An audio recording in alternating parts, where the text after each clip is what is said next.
Jatinangor, sebuah kecamatan yang terletak di Kabupaten Sumedang, merupakan kawasan pendidikan yang signifikan. Meskipun kaya akan lembaga pendidikan, Jatinangor menghadapi tantangan dalam hal infrastruktur, terutama dalam aspek trotoar, zebra cross, dan fasilitas publik lainnya. Dalam hal ini, jika kita membandingkan kondisi infrastruktur di Jatinangor dengan yang ada di Universitas Padjadjaran, tampak bahwa Universitas Padjadjaran telah berhasil menciptakan lingkungan yang lebih baik dan lebih teratur. Baru-baru ini, Universitas Padjadjaran melakukan perbaikan menyeluruh pada infrastruktur, khususnya trotoar, yang merupakan langkah pertama sejak pendirian universitas tersebut. Menurut aku untuk perbaikan trotoar di Unpad khususnya ini cukup membantu banget ya buat pejalan kaki. Karena aku juga tinggal di Unpadnya, jadi aku bisa ngerasain bagaimana efek dari hasil perbaikan kemarin. Pastinya hal ini tuh bisa dijadiin contoh untuk perbaikan trotoar di Jatinangor. Kalau trotoarnya kayak begini ya enak lah jalannya. Nggak ada lubang, udah rata ya. Perbaikan infrastruktur yang dilakukan oleh Universitas Padjadjaran seharusnya menjadi inspirasi dan contoh yang konstruktif bagi kawasan Jatinangor secara keseluruhan.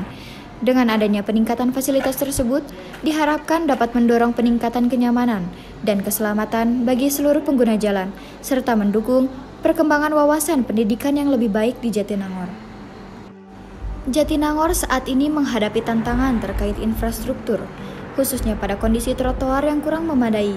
Banyak pedagang kaki lima yang berjualan di sekitar trotoar, sehingga mengurangi ruang yang seharusnya diperuntukkan bagi pejalan kaki. Selain itu, kendaraan bermotor seringkali parkir di trotoar, menyebabkan penyempitan jalur yang dapat mengganggu keselamatan dan kenyamanan bagi para pejalan kaki. Sebenarnya kalau trotoar itu banyak digunakan, taruh apa, terus jualan juga, jadi putus-putus. Jalan terus ke jalan lagi ke keluar lagi ke jalan luar. Bukannya diisi buat pejalan tapi malah buat motor. Kita tuh nggak disediain pejalan kakinya, daerah jalan kakinya, trotoar buat jalan kakinya. Jadi mau nggak mau kita jalan di pinggir jalan yang dimana jalannya pun udah padat karena jadi tempat parkir orang-orang yang mau makan gitu-gitu kan. Dan jadi mau nggak mau kita harus jalan lagi ke tengah, ke samping mobil-mobil dan motor-motor yang parkir. Jadi semakin tengah ke jalan dan sedangkan orang-orang Nangor tuh mereka bawa kendaraan tuh ngebut banget, ngebut terus habis itu nggak bisa ngelihat pejalan kaki deh, jadi kayak mereka tuh nggak mau ngasih jalan juga, jadi hitungannya hampir keserempet sering banget sih sebenarnya hitungannya. Zebra cross yang ada di Jatinangor juga menjadi masalah yang cukup signifikan. Penempatan zebra cross yang tidak strategis ditambah dengan minimnya rambu-rambu untuk pejalan kaki mengakibatkan kesulitan bagi warga yang ingin menyeberang jalan. Hal ini tidak hanya membahayakan keselamatan para pejalan kaki, tetapi juga dapat menyebabkan kemacetan karena kendaraan seringkali terpaksa berhenti mendadak. Diperlukan perhatian lebih dari pihak berwenang untuk memperbaiki situasi ini, seperti menambah rambu-rambu dan mengevaluasi lokasi zebra cross agar lebih efektif dan aman bagi semua pengguna jalan.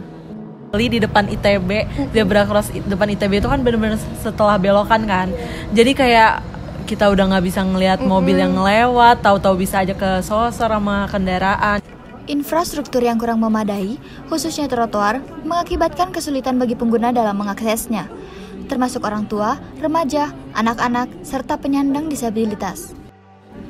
Billy, seorang mahasiswa dengan disabilitas temporer, menghadapi tantangan dalam mobilitas akibat kondisi trotoar di Jatinangor yang tidak memenuhi standar aksesibilitas bagi penyandang disabilitas. Meskipun di lingkungan Universitas Padjadjaran tersedia fasilitas untuk penyandang disabilitas, mobilitasnya di luar area kampus sangat terbatas. Sebagai konsekuensinya, ia jarang berjalan kaki di luar lingkungan Universitas Padjadjaran. Start pakai truk itu di Maret pertengahan sampai sekarang.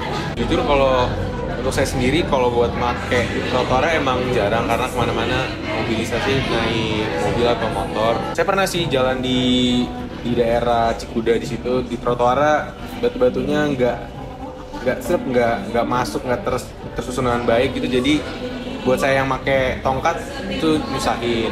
Karena ini kayak di pegunungan ya, naik turun, reliefnya juga nggak rata, apalagi udah naik turun nggak ada trotoarnya, jadi kayak jalannya bareng sama motor sama mobil. Apakah pernah melihat guiding block atau jalur pemandu jalan jalan di Jatinangor? Nah, aku ya jujur ya, aku tuh sering buat jalan karena aku tuh dari ITB ke tempat mes itu tempat les, terus ke Jatos, terus kemana, aku tuh sering muter-muter walaupun gak jauh-jauh, sampai paling jauh tuh muter-muter depan Hegar Manah, sampai aku pernah ke, kan ini Unpad ini golf, nah itu juga aku di situ nggak pernah lihat. Jujur nggak ada tempatnya buat bangun itu karena kayak sempit. Infrastruktur di Jatinangor dapat dianggap kurang terkelola dengan baik. Para pendatang merasakan perbedaan yang signifikan antara infrastruktur yang tersedia di Jatinangor dan di daerah asal mereka.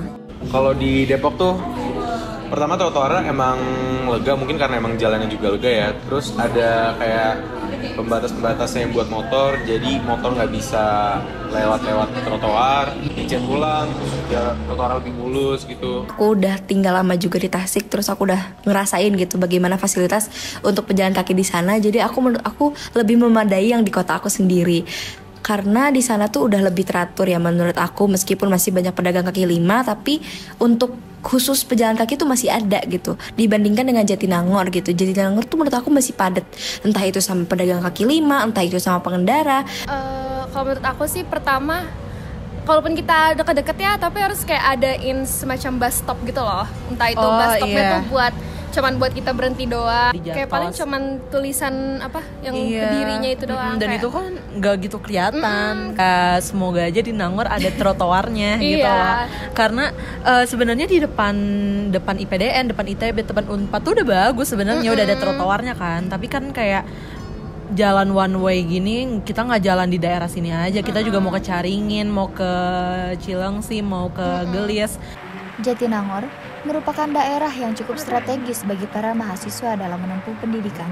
Namun, infrastruktur yang kurang memadai menjadi faktor penghambat dalam kemajuan daerah tersebut untuk menjadi swasembada. Harapan untuk menjadikan Jatinangor sebagai kawasan yang maju dapat diwujudkan melalui perbaikan di segala aspek, khususnya dalam hal infrastruktur. Selain itu, kualitas sumber daya manusia juga memerlukan perhatian khusus dari pemerintah setempat.